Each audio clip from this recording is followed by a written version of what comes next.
Hello there, my name's Phil Williams and I would like to welcome you to Audio Angling, the podcast site of fishingfilmsandfacts.co.uk. With me here is one of my long-time fishing friends, Ian Gaskell, who I met doing the same degree course as me at Liverpool back in the 1980s and ultimately ended up working with some years later at the Environment Agency. Ian is an avid fly fisherman and the subject under discussion here is his particular branch of it, competition fly fishing.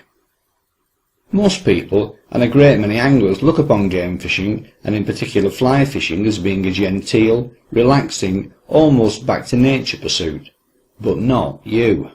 As a competition fly fisherman, what you've opted to do is deliberately put the pressure on yourself. What is it then about the cut and thrust of competition fly fishing first of all that attracted you in, then managed to get such a very firm grip? Well, I think that would probably go back to having started fly fishing and done it for a while. I suppose it's a kind of logical progression really. Once you've caught more and bigger fish, you're looking to go on to the next thing, and I suppose one of those next things was to turn it into a competitive pastime really. When you and I used to fish together, particularly on the bigger reservoirs such as Chew, Draycote and Rutland, though very competitive even back then, you were still just on the cusp of getting into the fly match scene.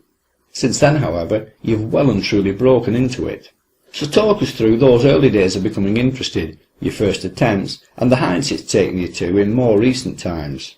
Yeah, you're quite right. I did start off as pleasure fishing for trout with the fly. I was introduced to it by a chap at work called Bob Preston. He did a lot of that sort of thing and invited me along, and I tried it and enjoyed it and began to fish the bigger reservoirs. Of course, like most people, I started on the smaller still waters, the bank fisheries, but sort of graduated onto the larger reservoirs and lakes, and really just learned as I went really, starting with the anchored boat and progressing on to fishing from a drifting boat. Once you realise that opened up much more options, many more options for you, in terms of locating fish. And really, I think the first few competitions that I entered would have been probably down to Bob and his contacts, because he was an established sort of competition fisherman. And I did fish literally the odd one just to start with, a few bank competitions and the very odd loch-style drifting boat competitions. From there, really, I suppose it was the fact that I moved back to the northwest at the end of the 90s, 97 I think it was when I moved back to the northwest.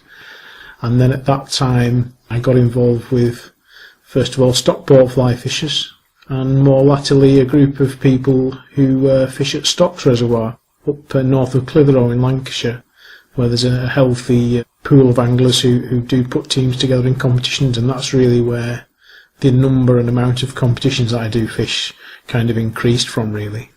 And were those early competitions open matches, or was there some sort of closed team structure in place which other people wanting to tread the same path should first follow up on? A little bit of both really. I mean, the early competitions would have been, as I remember it, I'd have been asked to make a sixth man. I mean, a lot of these competitions are six-man events, the main team competitions, and I would have been asked to make up a six with Bob and some of his mates, and that's how it went on.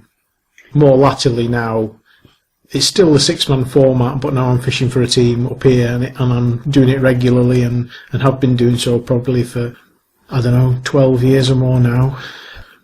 But that's how it started, really. And it has to be said, progressed to a very high standard with some notable successes to date. Yes, along the way, yeah, here and there.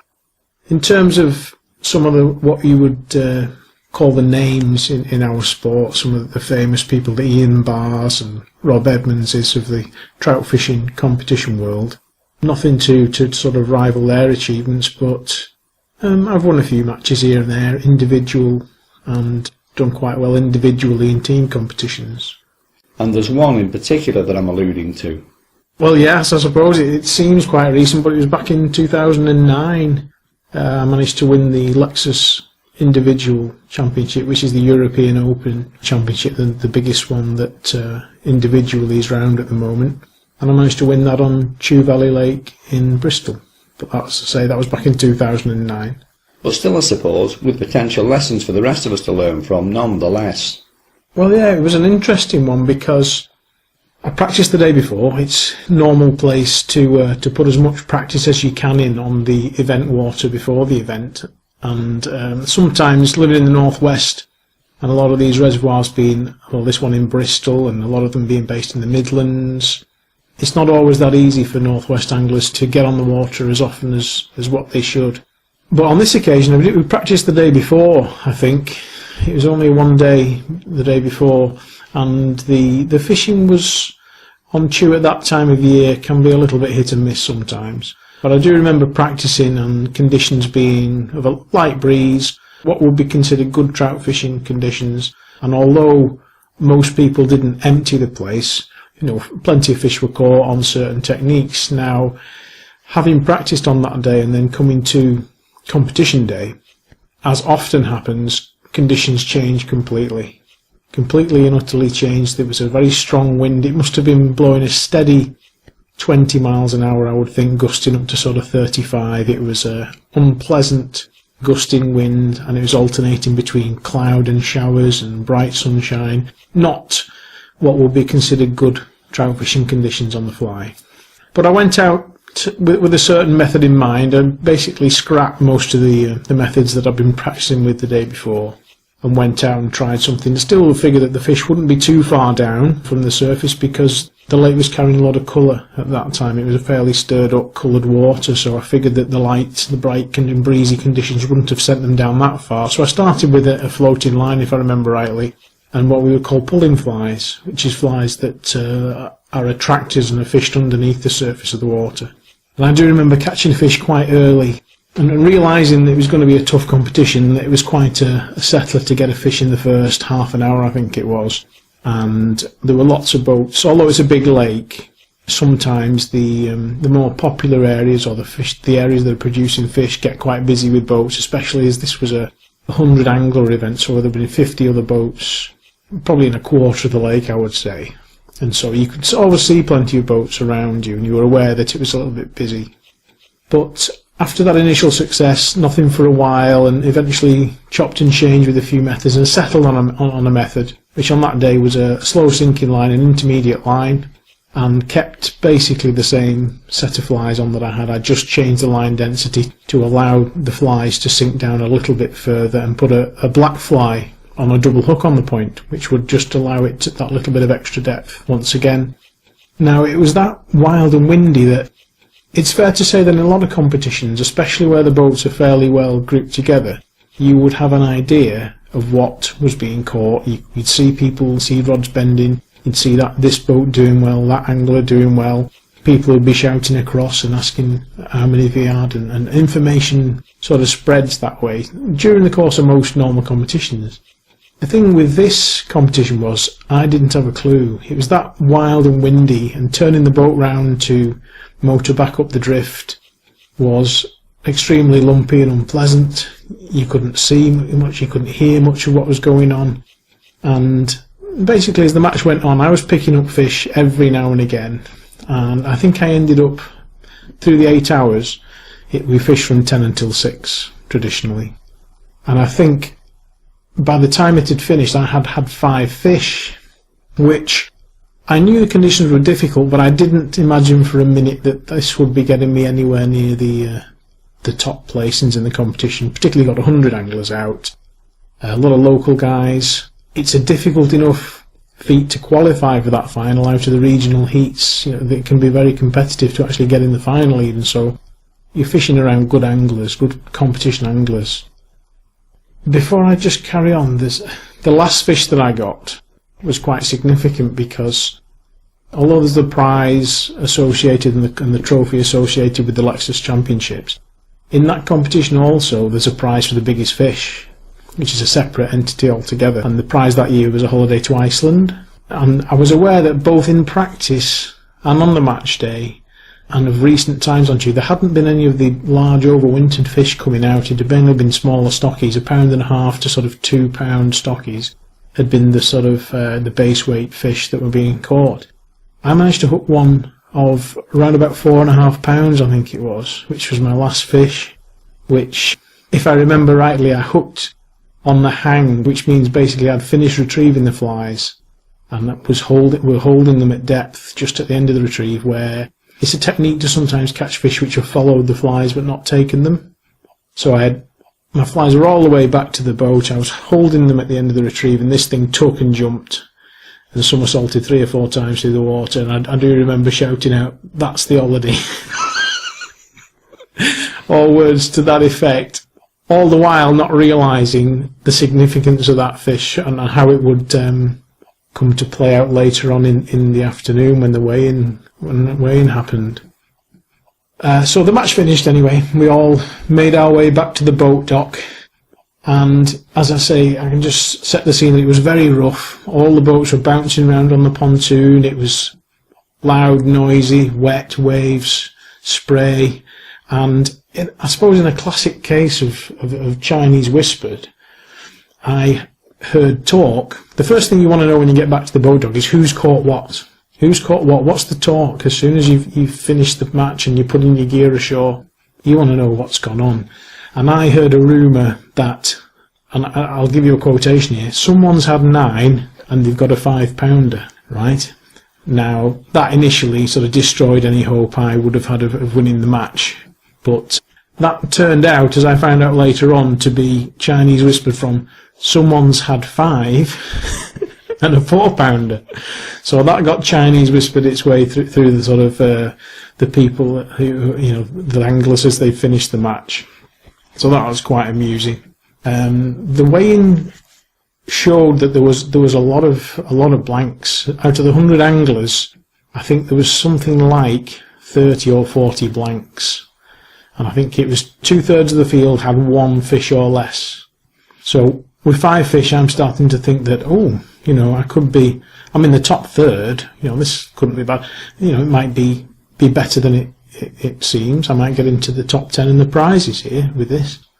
And as more and more people weighed in, it sort of became obvious that this chap with 9 fish and a 5-pounder hadn't stepped forward yet, and we were still waiting for it, and it didn't happen. So I stepped forward to weigh my fish. I took my 4 smaller fish out of the bag, and then the 5th one I produced the larger overwintered fish, which I think was the first one that had been seen for a while on Chew Valley, and that registered a bit of interest with the organiser, John Horsey, who's himself a noted competition angler. And anyway, it turned out that there were 6 people who'd all caught 5 fish. So now that 4.5-pounder is beginning to look more interesting to me. And as it turned out, that was the difference. I was first out of all the chaps who managed to catch 5 that day, courtesy of this larger fish. So I managed to win the trophy. I had the holiday in Iceland for the biggest fish, and additionally I managed to win the use of a Lexus luxury car for 12 months, which was one of the 4-wheel drive and hybrid things that they put out. So that was all very nice, and if I never win another competition again, I don't suppose it'll matter because I've won a big one. But yeah, that was one of my better days, I suppose you'd say. And this is primarily boat fishing. Is that through preference, or are there no suitable bank competitions or structures in place? The answer to the question is there are bank fishing competitions in trout fly fishing, and I do fish them occasionally, but I do favour the loch style boat competitions. I suppose the main reason for that would be just to draw an analogy from course fishing, where people at the beginning of the match draw a peg, and that is your match laid out in front of you, and the old adage of you can't catch what's not in front of you was never truer in those circumstances. With the drifting boat competition on a lake the size of Rutland Water, for example, 3,000 acres, you effectively have the choice on where you fish. You can move, and if things aren't happening in your first chosen location, you can move to the other side of the lake if you wish. So that's an attractive part of the boat fishing competitions. Your match isn't necessarily dictated at the beginning by drawing a bad peg. So how exactly is the competitive fly fishing scene structured? If we just stick to the boat competitions for the time being, there are individual events like the Lexus, individual fisheries run their own individual events, there are pairs competitions, 4-man team competitions, It would be true to say that I suppose the bulk of the main events would be a six-man team event. There are two main ones in this country, one of which is the Lexus team event, which runs parallel with the individual competition, although it is separate, and also the Anglian Water Airflow six-man team event. They will be the two most prestigious that happen in the fly fishing calendar. And as I say, they are six-man teams. They tend to be fished by established teams. There's a little bit of chopping and changing going on, but there are a lot of teams that stay the same year in, year out, with the odd change, but they are generally established groups of 6 people who go out and fish together on a year-by-year basis. And presumably, if you're good enough, progress sufficiently well to come into contention for the international scene. Yeah, that would be done via... There's several ways. You can fish... let me see, there's 4 different ways to fish for your country now in fly fishing. You can fish the World Championships, which would be done on a points basis. That would be a team selected on your performance based on both river competitions and loch-style boat fishing competitions. It's fair to say that a lot of the World Championships are river biased, so they tend to be populated by all-round anglers, because there will be some lake sections in some countries and some years, but it'd be fair to say that was a bias towards river fishing. Loch-style wise, you can go for the England Home Internationals team, which is a loch-style competition between England, Ireland, Scotland, Wales. There's 2 of those every year, and the way you would qualify for that would be to enter an eliminator. There are regional eliminators throughout England, and you enter one of those, qualify for a final, and then come in the... let me see, I think it's the top 28 now. They look to form 2 14-man teams, one for a spring international and one for an autumn international. So they look to get the top 28 people. They fooled around with the format that little bit, insofar as they used to retain the 4 most successful people from the previous match and then get 10. So they were always looking for 10 and 10, i.e. 20 people. But they've since just done it for a straight qualification that the top 28 will make 2 England teams. The other way of doing it, there is now a fairly newly introduced bank fishing competition where you can do the same, enter a regional heat and final, and you can enter a home international bank-based fly fishing competition too. And without being unduly modest, does that play any part in your current thinking? Yeah, I would like to do it. Unfortunately, with things like sports funding being what it is at the moment and a complete lack of support for fly fishing as a sport, were you to be lucky enough to qualify to fish for your country, it would cost you a few quid as well, which is a factor. And it wouldn't necessarily put me off. I would still try to do it. But yeah, I have been in the final a few times, and you need to have a good day that day because all the people who get to the final can fish a bit. And you need to come in that top. It doesn't sound like much coming in the top quarter or whatever it is out of 100 people, but it's not that easily done. I've had a couple of attempts and not managed it, but I'll still keep trying. And yeah, it would be fair to say I'd like to do that before I hung my rods up. To reinforce what you're saying, doing past interviews such as this, I've spoken to a fair cross-section of internationals, and on the sea angling side of things at least, self-funding is the norm. But not only that, when these individuals achieve their international ambitions, with the exception of just one, all spoke of disillusionment with the internal politics. Things like your face having to fit, jobs for the boys and the like. From your contacts then, does the fly fishing scene follow that same trend? Well, going back to the world team that I was talking about, I think because that is a selection-based team, even though there is a minimum requirement on points that you have to have, that would be the closest analogy to what you're talking about, where there is a team manager who selects a team of I think it's 5 anglers and a reserve. And they would try and do that based on the venue. They would try and select people who are good on certain types of river or have a proven track record on certain types of fishing that they know they want.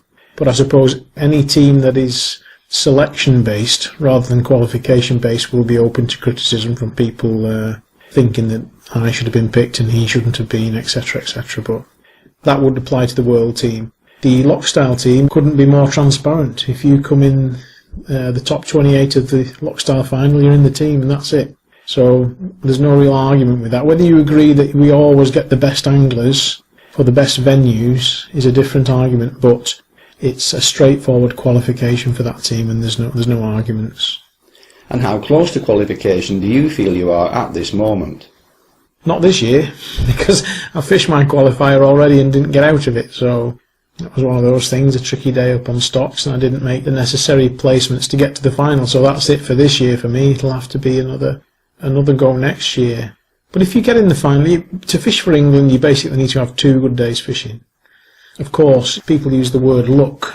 It's better to be lucky than good and all that. I suppose it is true to say that some people have got onto the England team who perhaps you would look on as being surprising, but all you need to do is fish well in your heat, and then 5-6 months later in the final happen to have another good day. But that's true of everybody, and it wouldn't be fair to criticise anyone who managed to do it, because they will have deserved it if they do get through. But yeah, you need to have 2 good days fishing, and on both counts, the heat and the final, you're fishing amongst quality anglers. So it is a feat if you do manage to do it. Having explored the required drive and structure behind competitive fly fishing, can we now start to look a little more closely at some of the mechanisms? In theory, competitive fly fishing is the same as leisure fly fishing in terms of approach, only done with a little more urgency. Or is that too simplistic a view? That statement is correct, because what you will find is for your 8 hours from 10 till 6, talking personally, I do not take any rests or breaks during that 8 hours. I will fish constantly and as intensely as I can for that period of time, knowing the difference that one fish can make here or there. Literally one fish can get your team through, or get yourself through, or win a match on the basis of one fish. So if I'm going to eat, I generally have a good breakfast in the morning, and during the day I'll just basically drink water and perhaps stuff a Mars bar in between drifts. Literally as I'm motoring when I can't fish, I will cram something in, and that will be the end of it. When the boat stops and the drogue goes out, it's fishing, and that's it. It is done more intensely. There will be different techniques and things that perhaps might not be used that frequently by pleasure anglers, but that goes down to the development of competition fishing and the things you're needing to be doing to be successful and to keep catching. Are there then any specific demands which clearly set match fly fishing apart from pleasure fishing? Well, I think with loch style fishing, one of the biggest factors is adhering to the rules, because it's not just a free-for-all. A pleasure angler can turn up at Rutland Water and fish with a 4-inch minky fly if he wishes. Not the case for competitions. There are a set of rules which must be adhered to, involving fly size, involving rod length, all kinds of other things. The fact that you have to drift broadside onto the wind, and you must cast only within a 90-degree arc in front of you, assuming there's 2 people in the boat. The specific things that you have to stick to, and that basically governs the methods and how you fish. It's true to say that a lot of people spend a lot of time trying to get around those restrictions in any way they can, and it's all been tried, believe me. People fishing on the edge of the rules and dreaming up ways of getting round the rules, but it's true to say that that set of rules dictates the limitations of how and what you can fish. In theory then, you should have more chance of catching fish as a pleasure angler not bound by those rules. Yeah, of course. If you're fishing a competition in October and the trout are eating 4-inch roach fry and are focused in on eating them, then you're going to struggle with your 15/16ths of an inch long competition flies, because that is the limit of overall length of a fly. The fly length mustn't be longer than 15/16ths of an inch, and the overall hook size mustn't exceed 5/8ths of an inch. And all competition anglers carry a gauge which has both measurements on it, so it's up to you to check that the flies you're using are within those limits to avoid being disqualified, basically.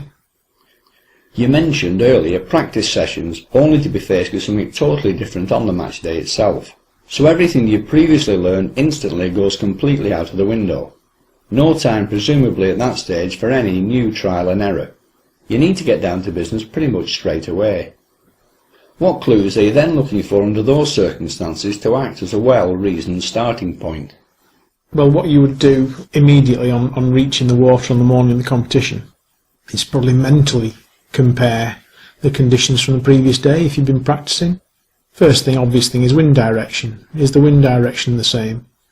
Will a significant change in wind direction or strength have moved those fish that you were catching yesterday? Will they have gone elsewhere? Will I have to start again from scratch? Questions like that, really. And as I mentioned before, it's not uncommon to go and have a good day practicing in certain conditions and then to face a complete 180-degree swing of the wind, rain where it was dry the day before, bright sunlight where it was cloudy, all kinds of things that will make you think twice about simply going out and repeating the process as you did yesterday in practice. And that is largely just experience-based as to how an individual angler would cope with that and what he would do differently. And it isn't very much a case of asking yourself the questions, how will this have affected the fish? How will this have affected the location of the fish, the mood of the fish? Will it have sent them down, brought them up? So you have to really think about that hard. I mean, sometimes the night before you'll get a forecast which will at least give you an idea things are going to change and you can start your preparations then. But otherwise, it's kind of just a case of turning up on the morning and looking what's in front of you, what's happening on the lake. As an individual angler, you can adapt as you go along and pretty much please yourself, but being part of a structured team, it's a very different matter. So give us a bit of an insight into how a team like yours works.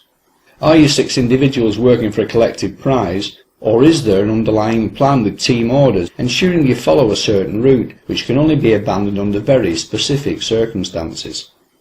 There's a lot of that goes on. On a team competition we would generally all have practiced. If it's a venue that's not in the northwest and we're away, overnight, we'll have sat in the pub the night before and sat round a map of the lake and all thrown our various contributions in as to how we've caught, where we've caught, which would form the basis of a team plan for the next day. Around that, there is a whole range of details and aspects of team plans and tactics, as you mentioned, is such a wide subject matter. You can get all kinds of things, for example, like certain team members drawing a noted member of another team being instructed to take him somewhere in the lake where it is known that there aren't any fish to effectively handicap that team. I've never been one for entering into all of that, but it goes on, it happens. The team I fish in are not that way inclined. We aren't that ruthless of an outfit that we would consider doing anything like that, but I know it happens, and it's fair to say that team plans in some teams are very, very rigid, and that the professionals, because basically that's what they are, the guys who are based in the Midlands, around your Graffhams, Rutlands, all those main competition waters that are situated in the Midlands, the local guys, they are virtually semi-professional, they're on the lake all the time, there's sponsorship. Very difficult to compete against them on the home waters at times because of that, and the amount of information they can gather from between themselves and also from the other top teams around there. There's a network which people from my neck of the woods who aren't local aren't often privy to, so it's basically down to you and your teammates to find the information out and form your own team plan. But some of those teams, very difficult to compete against because of their local knowledge and network of information. From what you just said then, each boat is shared by people from different teams, which, while it makes sense, being a non-competitive angler myself, I hadn't really thought much about before. That being the case, who decides where the boat goes? It would be totally impractical to have a boatman, if you like, where you would find 50 people willing to sit in a boat and be a referee for a day. It's just not practical. So to get around that, what happens is there's a random draw. The competition organiser makes a random draw so that in every boat there is a member of a different team. So you never get to fish with your colleague in the same boat. That tends to have the effect of refereeing itself, so that there's no people attempting to do anything outside of the rules, because it's not in the other person's interest to allow them to do that. So that's how that works. As for deciding who fishes where. And some competitions, it's basically randomised insofar as, of a given pair, the first name out of the hat for that boat would generally assume they had control of the engine. Now that only lasts for 2 hours. It's an 8-hour match. So if Joe Bloggs came out of the hat first and John Smith came out second, then Joe Bloggs would have control of the engine for the first 2 hours, and he would decide where they went, whether the other guy liked it or not. And that's how it works. At the end of 2 hours, at 12 o'clock, after you've started at 10, at 12 o'clock, if the other chap doesn't like where you're fishing and wants to go somewhere else, he has the right to take the boat there to his place, and then vice versa and so on, and 2 o'clock, and then every 2 hours control changes in the boat. There's all kinds of stories where jiggery-pokery has happened. If you know Rutland Water at all, it's 3,000 acres, and it's basically a large horseshoe shape. The ends of the horseshoe, if you like, forming both the north arm and the south arm, with a peninsula of land between the two. From the top of the north arm to motor around in the boat to the top of the south arm, you're probably looking at near enough an hour. Bearing in mind it's an 8-hour competition. There are many, many tales of discussions in the boats centring around, well, I want to fish the bottom of the north, and the other person saying, well, I practiced in the top of the south, and I want to fish there, and boats toing and throwing all day from one to the other. I don't know if it's an old wives' tale, but I could well believe that sort of thing does happen, and people spend more time motoring than actually fishing in those circumstances. I do know one story, actually, which is probably worth recounting. I won't name the person concerned, but he's not well liked, it would be fair to say, in competition circles generally. In fact, I'm not sure if he's even fishing anymore, but the closest this person ever got to qualifying to fish the England team, which was something he really wanted to do very badly, was he qualified for the final. It's fair to say he had a degree of expert local help to enable him to do that. He qualified for the final, got to the final, drew a local expert in the final, and it came from the horse's mouth. This story came from the chap who shared a boat with this person. The introductions in the boat on the morning of the competition, rather than chit-chat, the chap who relayed the story said that he met the guy, shook his hand, showed him the flies that he'd been catching on in practice, put them in the centre thwart of the boat and said, you're welcome to take any of those, this is what I've been catching on, I've been on the lake for 4 days, I hope we have a good day and I'll try and see what we can do to get us both through. The person I'm talking about's retort to that was, well, I've drawn the engine, we're going where I want, and I'm not showing you any of my flies. So that kind of set the day off to a good start. But what happened was they went to where this chappie wanted to go, and they didn't catch very well. I think they perhaps had a fish or two each. But the 2 hours came up, and this guy who knew what he was doing said, OK, 2 hours are up, we're going to my place now. Which they did, and this chap caught a lot of fish. Now the guy who I'm talking about didn't do very well, and this guy got a bit of a lead on him. Anyway, the next 2 hours came up, and rather than stay there where there were obviously fish, he opted to go back to his original area, which he did, and they didn't catch very much. But it came to the final 2 hour slot in the competition, and the chap I was talking to, my mate, had 9 fish. Okay. Bear in mind it's a 10 fish limit and time bonus on this competition. The other guy, who we were initially discussing, he only had 7. Now, my mate said, OK, it's now 4 o'clock, it's the last 2 hours of the match, I've got control of the boat, we're going to Tim Appleton's. Now that is an area of the north arm of Rutland Water, it's about as far away from the lodge as you can get. And the other chap said, Tim, why on earth are we going to the top of the north arm, there's no fish there? And the other chap said, I know there's no fish there, but I've got 9 fish, and I might qualify for England with that. But you've only got 7, and you're not going to. So off they went. He demanded which was in his rights, that he would take the boat up to the top of the North Arm as far as you could go without hitting dry land. And they fished there for 2 hours, and the chap said the only thing he was worried about was there was the odd very big brown up there. No numbers of fish at all, but he was worried in case he got one big one. But neither of them had a touch for 2 hours. They came home. In those days, the top 20 qualified for England. My mate got through with 9 fish. 22nd place, this chappie. 7 fish, 22nd place, that was the closest he ever got. But am I right in thinking that this particular chap has appeared on TV? Yes, you would. Would I be right in thinking it's Coronation Street? Yes. And just to tie up a few loose ends on the tactical planning before moving more into the actual fishing, in the more professional and semi-professional teams, is there a manager who gives out specific roles to the individual members, and if so, how rigidly are these roles applied?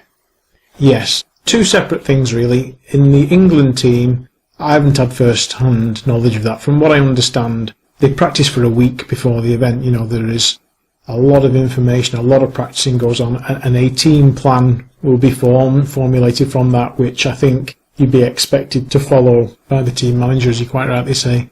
In some of the 6-man team events, similar things happen where certain people, they would divide, say, if there were 2 areas where they've been catching fish, they might send 4 boats to one particular area, just based on the relative sort of success they'd had in practice. But 2 boats somewhere else could be somewhere completely different, just to make sure that they got the best from each area, if you like. And yes, there would be instructions handed out which would say you will fish in this spot in this way for 2 hours, 4 hours, and then come back later on to, say, the main bowl of the reservoir where the fish have been turning up later on in the day. So yeah, there are team plans, and I suppose it's true to say that the more professional, successful teams would place great detail on those plans and would expect people to stick to them. Tell us about these time bonuses and how they work, as they're not something you've ever come across in other aspects of match fishing before. No, it's true to say there are different ways of running a trout fishing competition. It is changing to some extent as well, but the basic different ways they are run is, if the fishery had a normal 8 fish limit on their day ticket, the competition will be fished to an 8 fish limit, so you kill your first 8. At that time that you catch your 8th fish, your boat partner would agree a time with you, and you would note that time would be signed for on a card. And what would happen then is, depending on how much time was left in the match, you would then get a corresponding weight bonus. Standard time bonus would be £2 an hour, and that would be divided down into 15-minute chunks. So for every complete 15 minutes, you would effectively add 4 ounces onto your bag weight of the 8 fish that you weighed in. Things are starting to change now, because what happens in big team events, when the fishing is particularly good, is you get hundreds and hundreds of fish being weighed in, bags of 8 fish, everyone's got 8, and there's a lot of dead fish at the weighing scales. And I suppose it's perhaps more to do with trying to encourage things like catch and release, and perhaps the perception of trout fishing or fishing in general, where there is a move now to some competitions having a lower bag, perhaps a 4-fish bag, and then maybe continuing the match, not having a time bonus, continuing the match to 6 o'clock, and you are then credited with £2 for every additional fish that you catch, whether it's £1.50 or whether it's £10. You were just credited with an average fish size, which would, most times, it works out about £2. And that's the way you do it. So you would then get people fishing for the full 8 hours, because it's true to say that on some reservoirs, when the fishing's particularly good, that people can get their 8 fish bag in an hour and be sitting on their hands for 7 hours, waiting to weigh in at 6 o'clock, which, again, it might be good for the results of the team, but not particularly rewarding in terms of having a day's fishing, which, at the end of the day, is part of it, isn't it, as well? So we have catch and release competitions. We have, in the rivers, for a long time, they've been completely catch and release and do it on fish length. They will give points for fish length. But there are various ways of sorting it out, but that explains the time bonus side of things. Obviously, The result here is the only thing that matters, though I don't doubt you also get a certain amount of pleasure out of the fishing too, particularly if it's going well. What is it then that you do that a pleasure angler probably won't do to give yourself a better chance of getting a good result? Difficult question. I suppose it would just go back to a previous answer. It will be the intensity that you're fishing at. You'd be working hard. You'd be trying to do your best to spend as little time moving and as much time with the fly in the water as possible. And that kind of pressure or ethos isn't with a pleasure angler, who tend to, not to put too fine a point, would tend to potter around more at his own pace, where you haven't got that luxury in a competition. You know, you want to spend as much time fishing as possible. All the time, even if you're catching fish, you're wondering, can I improve my catch rate? All these sort of decision-making processes are going through your head. How can I do better? Could I improve by putting 3 of those flies on it? I've caught every fish on this fly. You know, you do fish 3 or 4 flies on a cast.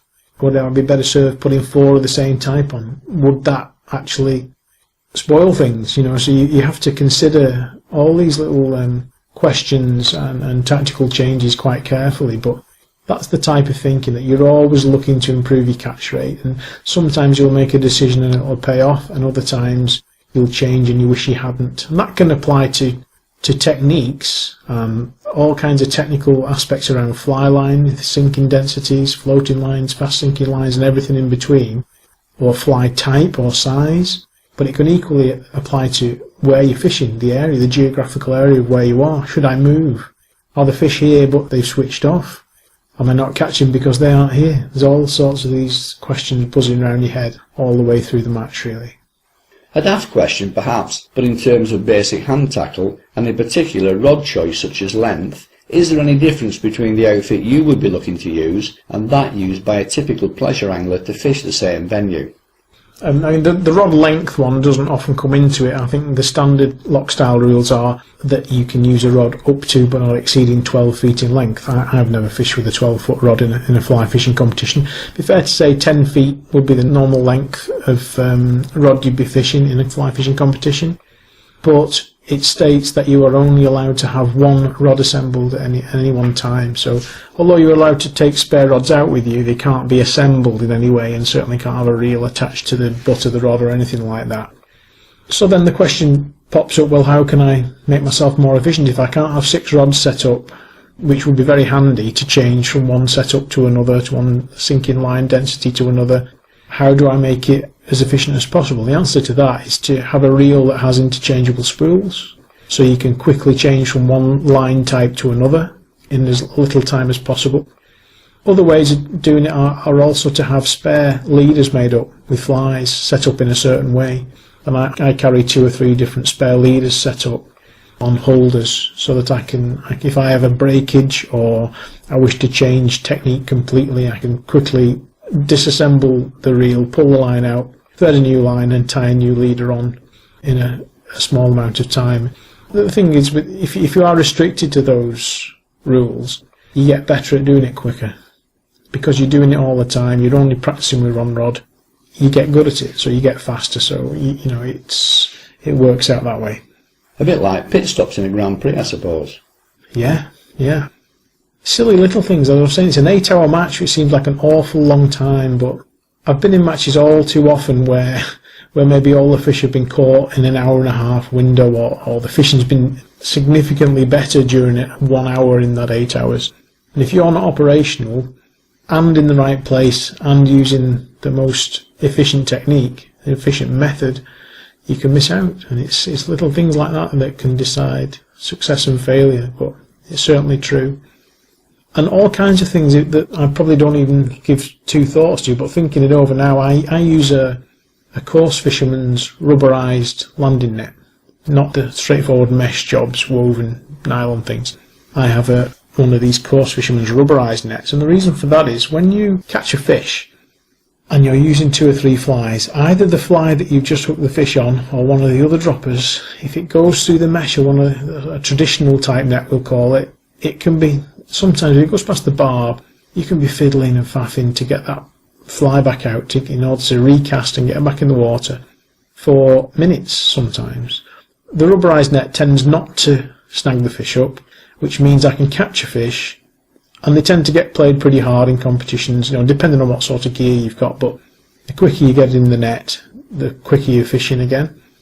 And it can be the case that you can catch a fish, unhook it quickly, cast out again immediately and get another one in from the same spot, and you might not be able to repeat that process, and that's an extra fish in the net that might take you, at the end of the competition, might take you another hour to get in other circumstances, or you might not get it at all. So really, if you're catching in one area at one time of day and you get a fish, you really want to be spending as much time in the water as possible and getting your flies back out there, because there's a good chance when you catch one, you might well get another. Now, it's not just a case of having your flies in the water, because they also need to be at exactly the right depth, which can be achieved to some extent in a number of ways, the most widely used being having the right density of fly line on your reel. So typically, what range of fly line densities do you have available to cover all the eventualities that might present themselves? Everything from a full floating line down to a die 7, what we call a die 7 line, which sinks at 7 inches a second, which is considered a fairly fast sinking line, and pretty much everything in between. I probably carry 12 or 14 different lines, and that can include a whole range of intermediates. I might have 3 or 4 different intermediates in my box, which all sink at different rates, and it may sound silly that 1 or 2 inches or half an inch a second sinking rate difference can't possibly make that much difference, but sometimes it does. I can't explain why, but sometimes it is the difference, and if you haven't got that line, your catch rate can be halved compared to the guy sitting next to you hammering them out one after the other on the correct, in inverted commas, line. So a lot of it, you could say, some of it is fads and fashion in fishing. There's a lot of that, but there is some basis in truth. So the bottom line is you have to have a good variety of lines in order to be able to make the most out of any day on the water. And of that selection, which over a fishing season do you think gets the most use? I'll probably have to say my full floating line for that. The main reason for saying that is largely because of the way the dates of the competitions have gone just recently. A lot of the main competitions, just because of organisers and calendars and things, at the moment I'm fishing more competitions between June and September than any other time. Those times traditionally are warmish weather, the fish are generally near the top. You might be wanting to fish dry flies, in which case the floating line is the only one you can use. Otherwise you're fishing nymphs on what we call the washing line setup, which I'll describe for you later on if you wish. Or fishing close to the surface in any case. It's a bit of a generalisation, but in the early season you're often using sinking lines of the faster variety, die 3s, 5s, 7s, to get down to fish that are sitting deeper in colder water, and you're generally pulling attractor type lures past them rather than anything that looks like food.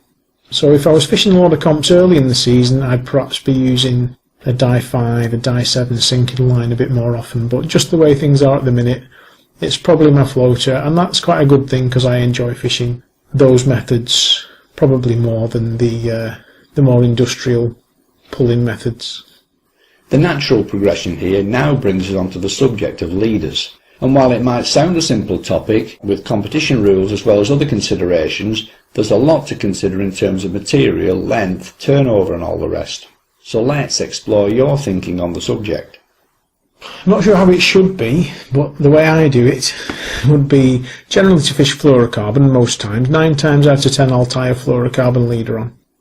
Reasons for that is the obvious presentation benefits that gives you. The refractive index, it's less visible. We could do sit here and talk for an hour about fluorocarbon versus nylon, but I prefer the fluorocarbon. The only time I would fish mono, traditional nylon mono, would be if I was fishing dries, and even then only in certain circumstances. Sometimes a lot of the fluorocarbons can be quite shiny, so if fishing's tough and the fish are refusing the dries, even people do fish them on fluorocarbon, occasionally me included, because it does sink and gives you a good presentation to the dry fly. Sometimes you want something a little bit more with a matte finish on it that doesn't shine and doesn't reflect light off it, so occasionally I use mono for the dry flies, but pretty much everything else is fluorocarbon. Now lengthwise, there's no restriction on length. There's no competition rules to say it must be within a certain length. Practicality wise, you're fishing with a 10-foot rod and a team of flies. Obviously, if you hook a fish on the point fly, the end fly on the leader, the top dropper, if it's too far away, can give you problems landing the fish. And we've all done it where you've left slightly too long of a length to the point fly and been standing on the thwart boards and stretching your shoulder behind your head trying to land this fish, and that's obviously not good for efficient fishing and getting things in quickly. So you've got to be a little bit careful, measure them quite carefully. It's normally a 3-fly cast, but you can fish up to 4 flies. A lot of competitions give a rule where you can have 4 hook points. However you want to divide that up, you can fish 4 singles, a double and 2 singles, 2 doubles, etc. So you can fish 4 flies in most competitions. Sometimes there is the number of hook points rule, which you've got to stick to. And do you go for a tapered leader, stage breaking strains, or straight as it comes from the bulk spool? Generally straight.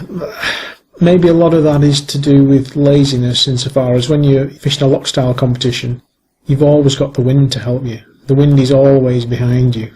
So I think that it's true to say it's probably turned me into a bit of a lazy caster, really. And I know I feel that sometimes when I bank fish on the odd occasion, and I feel my casting isn't perhaps as technically brilliant as it should be, considering the amount of time I've been fishing. But I think that stems from the fact that you're always being helped in fishing loch style because the wind's always behind you. And so I less need to fish a tapered leader, really. Can we now start to look at what goes on the end of that leader? What you routinely carry in your fly box? Again, to some extent, the contents of that might be governed by competition rules and will certainly be influenced by individual waters and time of year. Even so, give us a run through of what you feel you must carry. You're quite right, yeah. The seasons and the time of year dictate types of flies and types of fishing. Generally speaking, and it is a bit of a generalisation, early season you'll probably be looking at the attractor type flies, the blobs, the brightly coloured fluorescent coloured blob fly, which is made from Fritz material. An out and out attractor fly doesn't look like anything in nature that a trout would eat, but very effective sparkler flies. So early in the season you're generally looking more often at attractor flies fished deeper down. So you would need to have those orange blobs, black ones certainly. So you're looking at attractor flies fished deeper early in the season, in the early spring when the water's still cold. As the weather warms up, the fish tend to switch on more to the insect life, perhaps the buzzers, I suppose, the midge pupae that live in the water are probably the first thing to become active in the springtime. So you'd need a selection of buzzers, varying colours, blacks, olives, greens, would be the more usual colours. And other more general nymphs like the gold-ribbed hare's ear or the dial-back nymph, or crunchers, pheasant tails, things like that are generally impressionistic of smaller. They look like food, even though they might not represent anything specific. And then as the spring gives way to the summertime, the warmer weather, and fish are more likely to be interested in getting active and taking flies off the top, and then you'd have a whole range of dry flies to fall back on. The thing goes full circle, and at times in the middle of the summer when it's very hot, you're again looking to fish those attractor flies deep because the hot weather and the high water temperature can send the fish back deep again. So you might well have to revert to those fast sinking lines and blobs and attractor flies once again. But as you get into autumn, again the more impressionistic insecty type flies, plus coarse fish fries, you well know, Phil, come more on the menu, so you might be looking at more specific fish imitations for the back end of the season, certainly October, even into November. Can we refine the question a little bit further now to essential flies? What are the patterns, colours and sizes you reckon see more time in the water than the rest? Attractor-wise, the orange blob, or the two-tone blob, which is a blob that's half yellow, half orange. Nymph-wise, it would probably be a dial-back nymph, perhaps with a red holographic rib, or a green holographic rib. Dry flies, certainly the shipman's buzzers, the bob's bits type flies, hoppers, and a daddy longlegs. We've been catching very well on a foam-bodied daddy longlegs just recently, which seems to work even when there's no daddies about. So I suppose out of the season it will be those nymphs, that blob, perhaps a cat's whisker booby as well, in competition size obviously, and a cormorant booby, a black booby known as a cormorant, would be another good one. And from my past experience of fly fishing with you, once, even in a competition on estuary, which is most unusual for me, I know that you will only give any particular pattern so long. What's the thinking behind that? The first thing is, if you are confident that the fish are still in the area where you have been catching them, if you're confident they haven't gone anywhere, and for example, let's say there's been no huge change in the weather, if a storm hasn't blown up, or if you've got reason to believe those fish are still there, but you're just not getting takes anymore, that would be the time to change fly, and it can be as simple as that. If you're sitting on fish and you pull a black and green Viva lure through them and you catch 3 fish, and this is particularly true if you're catching and releasing them as well, it can be more of a problem. But certainly you can go through an area where you know the fish, you're confident the fish are there, you catch 2 or 3 on a certain fly, you throw out again and get a little bit of a pull, and you throw out again and get a follow but the fish doesn't touch the fly, and you throw out it 3 more times and get nothing. That would be the time to change colour, and it can literally be instant. You put an orange fly on and chuck in the same area and you'll get a confident take and a hook up first time, and you can go through the flies colour wise just like that, up and down, go from a black and green to an orange to a cat's whisker type to an olive colour, and then back round again, and that way you can keep the catch rate coming where perhaps a pleasure angler turning up in the same place might throw his anchor over, which they are prone to doing, throw over, catch 2 fish in the first half an hour of the day, and then catch nothing till tea time when the anchor comes up and they go home. And the thought process isn't really there, and that's fine for those people who want to do that. But if you're interested in catching fish and getting as good as you can and as efficient as you can at catching them, then by trial and error you come up with these things and you do try things, and you realise that although fish aren't noted, and trout in particular aren't noticed for being especially smart, there are times when they will infuriate you and you think, well, that's a good fly and I'm putting it through the fish, why aren't I catching? Well, the answer to that is I don't really know, but I know that if you change colour you can start catching again. So you just adapt with what you find, just through trial and error really. Taking change and choice one stage further, probably the last piece in this particular jigsaw is location out on the water. Many areas of a lake may well have the potential to attract and hold fish under the right conditions, be that seasonal, due to weather conditions, or short-lived potentials to feed well. So give us a quick overview on determining where to fish. There's a lot of different factors. Practice will be one of them. In a competition scenario, you've done your practice on the lake. Even on a big lake, you'll have narrowed it down to certain bays or certain areas of that lake. And that's literally just through covering acre after acre of water and noting down what you find and where you find them. If you're just turning up at a lake, let's say in a non-competition scenario, for example, just say Grafham Water. You go into Grafham Water in May, the weather's not unseasonably cold or hot, you know that through past experience it's probably going to be good for buzzer fishing. So you would tend to select those areas of the lakes which you've caught in previous seasons, where you know there's good habitat for buzzers, generally relatively shallow water with a silty bed, and just through experience you'd know where those areas are, and they can be quite extensive. You wouldn't have to put it on a sixpence and hit to get on the only place you're going to catch. These are big areas of water where you can expect the fly to be hatching at that time of year. You know that the fish will follow the food, and you know that generally speaking, that the fish will be eating buzzers in this area, and that's why that's the sort of reasoning you'd use to set off for a certain patch of the lake.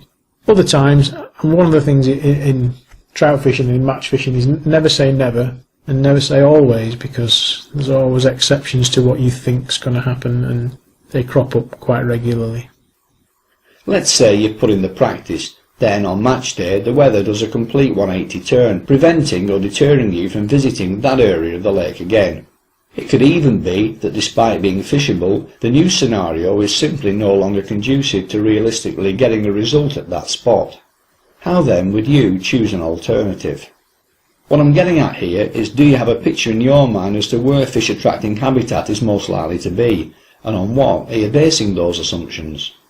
It would depend on the nature and the type of change, but you might start off, for example, going back to the same places where you caught fish the previous day, and perhaps trying a different technique. It might have gone bright and windy, and you might think of perhaps putting the flies a little bit deeper than the day before when it was 100% cloud cover and fish were rising for fun. You might assume that the fish had stayed in the same place, but you might just need to go a little bit deeper for them perhaps and fish with different flies.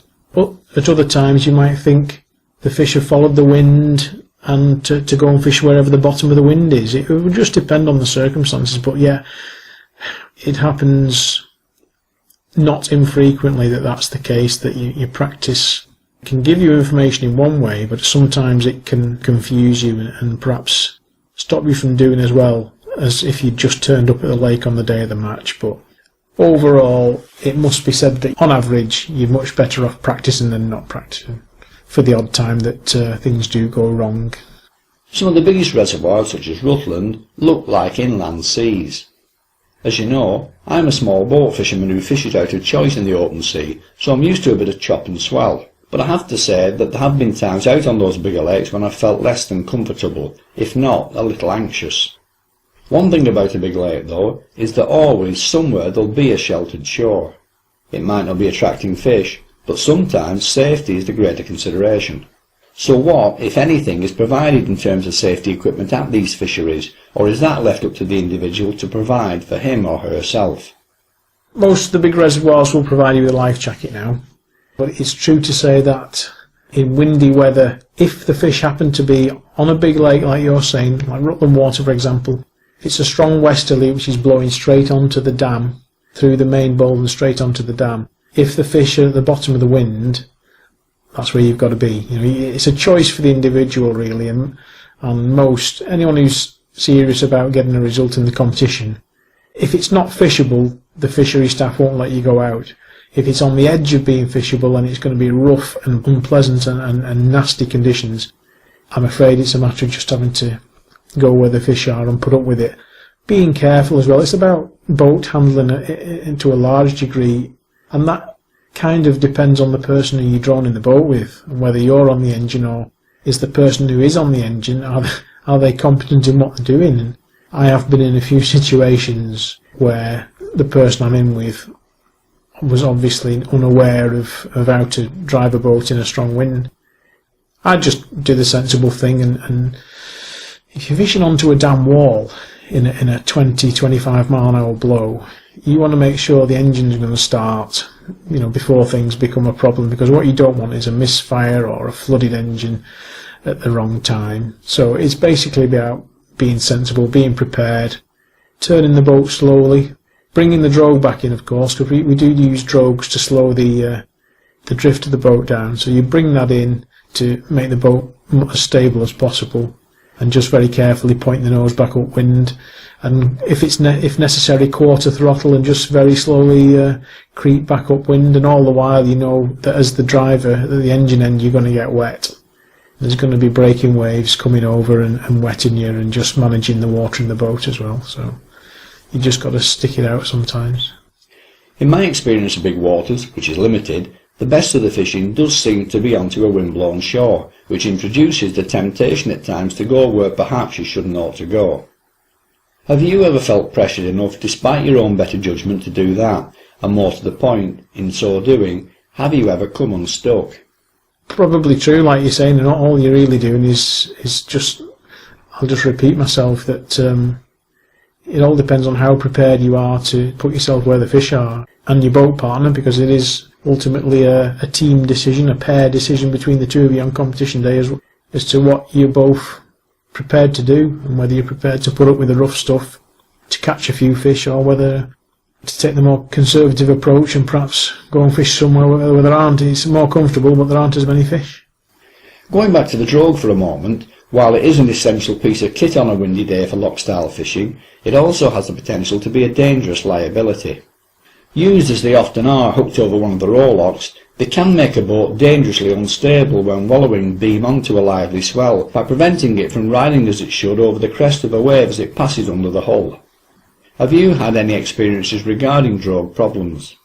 Yeah, the biggest problem I see with people drifting is the position of where they're seated, particularly in windy weather. It doesn't really matter much if it's just a light breeze or a calmish day. Even if you're using the drogue and there's not a lot of wind, it's not a problem. But the windier it becomes, the more critical it is whereabouts you position your body weight in relation to the centre of the boat. Because you'll see often people want to give themselves room in front of themselves when they're casting over the front of a boat. They'll want extra space in front of them so the fly line can not get tangled up, so they can stretch their legs out a little bit more. But that pushes them towards the rear of the boat, obviously where the drogue is.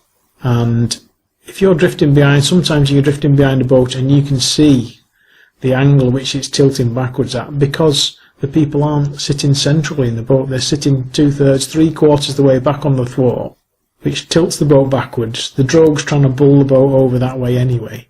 And it's not a surprise that incidents do happen and waves, you get a big breaker coming over the back of the boat and you can be in bother. So the thing to do is just basically make sure you are sat centrally on the centre of the thwart to give yourself, give your boat a chance of not being pulled over backwards, basically. Any near misses yourself? I've had a few frightening days, not drogue related, but certainly being out on a lake when perhaps you probably should have stayed at home. I fish in Ireland occasionally, and I've been on Loch in some frightening weather conditions where you're fishing broadside on, and those boats are quite big, to be honest. They are like sort of 18, 19 foot wood jobs. They are quite stable as far as they go. But it is a bit disconcerting when you're drifting behind another boat and you're losing it between waves. As you're bobbing down and up, you're actually losing sight of a boat in front of you. That probably tells you it's a little bit of you should be thinking twice about whether you should be out or not. And I do remember one time on Loch where we were fishing. That's a 4,000 acre lake, and we got to the bottom of it and turned around to come back, and the wind had just got so bad. That was a frightening trip home. That was genuinely frightening, because we had to go the length of that lake at sort of quarter throttle and maximum, pitching up and down. It took us something like an hour and a half to get back, and it was touch and go at times.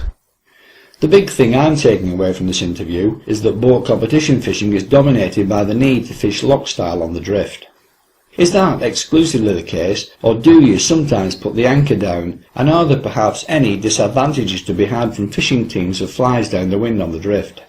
The main advantage with loch-style fishing on the drift is that you're covering water. You're fishing big lakes a lot of the time, and to limit yourself by throwing the anchor over is reducing your chances of catching well, because you want often to be covering lots of different water to meet the fish as they travel towards you, if you like. Fishing on the drift allows you to do that. The only disadvantage would be sometimes it's a little frustrating if you're trying to fish on the drift on a lake, and you catch a couple of fish, and all of a sudden a pleasure angler with an anchor motor's behind you where you've just caught. There's the rustle of the anchor chain and the splash, and that's that drift spoiled for the day, because they generally don't move once they've found a couple of fish. That can be frustrating, and having an anchor allows you to exploit areas of fish where they are tightly shoaled or tightly packed. An anchor can certainly let you sit on those fish all day if you're that way inclined.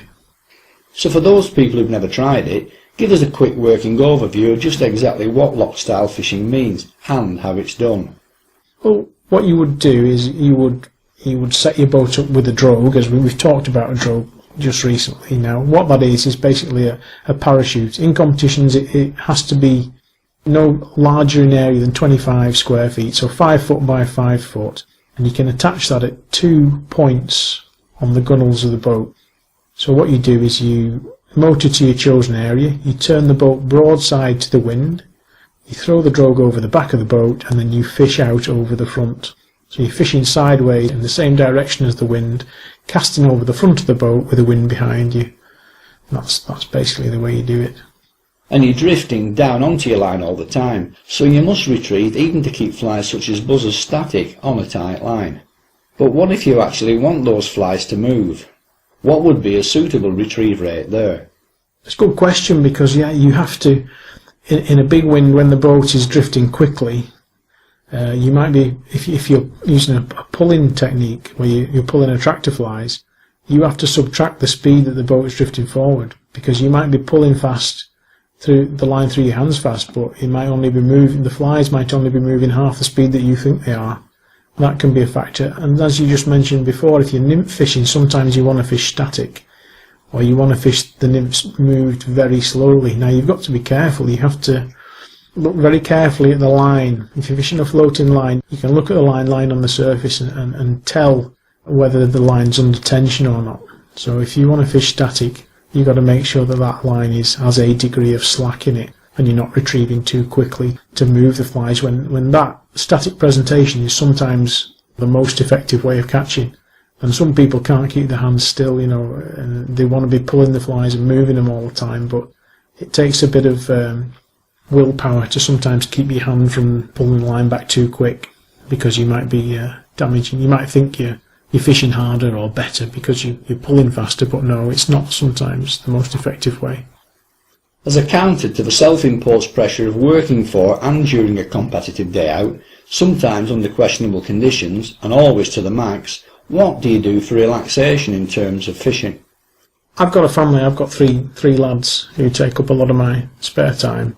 I do take them course fishing, and the eldest one comes out fly fishing with me occasionally, and I spend time that way. But I suppose most of my fishing time for me is either fishing a competition, practicing for a competition directly, or just trying to spend time on a lake where I know there's going to be one in a couple of weeks. So sort of semi-practicing, if you like. It's not true to say I don't do any pleasure fishing. Of course I do. I go up and down and fish different lakes, and I try and travel around the country a bit and fish a lot of the different reservoirs just to keep my hand in, if you like. But I don't have as much free resource and time to go and be fishing as often as a lot of the top guys do. But I don't do so bad. And outside of competitions, what would your favourite style of fishing be? Probably on a lake called Draco Water in Rugby. A prolific reservoir fishery, very well run, well stocked. It's a big lake, it's 800 acres, but it's not so colossal that getting from one side to the other is going to be a huge problem in terms of time. It's manageable. It's a big lake, but it's manageable. You can fish all around the lake in a day if you wish. And I suppose chosen techniques, I like to fish the nymphs on the floating line, dry flies if possible. That's the way I like to fish, given a choice. Sometimes you don't have a choice, but given a choice, that's how I like to fish. The back end of the year, the fry feeding on that lake in particular, and a lot of the big reservoirs, the fish turn onto coarse fish fry, and you can get some good sport pulling fry imitations through the top, or fishing a floating fry imitation is always very good, enjoyable fishing. One of my most memorable days on the fry feeders with you, and I'm not sure if it was at Rutland or Draycote. Yeah, it was at Draycote, yeah. Was fishing at anchor with floating suspender minkies. That's it, yeah. Yeah, you won't get a better floating fry pattern than what we call a minky fly, which is basically a streamer just used with tied with a strip of mink fur that's retained on the skin. When it gets wet, it behaves in a very lifelike, mobile manner, and if you pull the thing through the water, it kind of snakes around a little bit like a fish, so that's very good for tying fry imitations with. What you're doing with the suspender minky is you're tying a chunk of buoyant foam at the head end. Basically, you throw it out and it sits there on the top like an injured fry, if you like, static, just after the trout have been through and attacked the fry. They'll sometimes come back and look for the injured fish that they can sit down without expending too much energy, which is what they do. And I think you found that day, Phil. They do come up and they do like that fly, presented static on the top. Yeah, real edge of the seat stuff, that. Right, final question. What are your future plans and ambitions? We mentioned one earlier. I would like to get me England cap. That would be nice if I could managed to achieve that. I'd like to keep fishing in the same team with the same people and enjoying me fishing. We aren't a win at all costs team. We are a group of 6 blokes who like each other's company, and that is one of the main plus points going for our team. We're not a win at all costs mentality type team.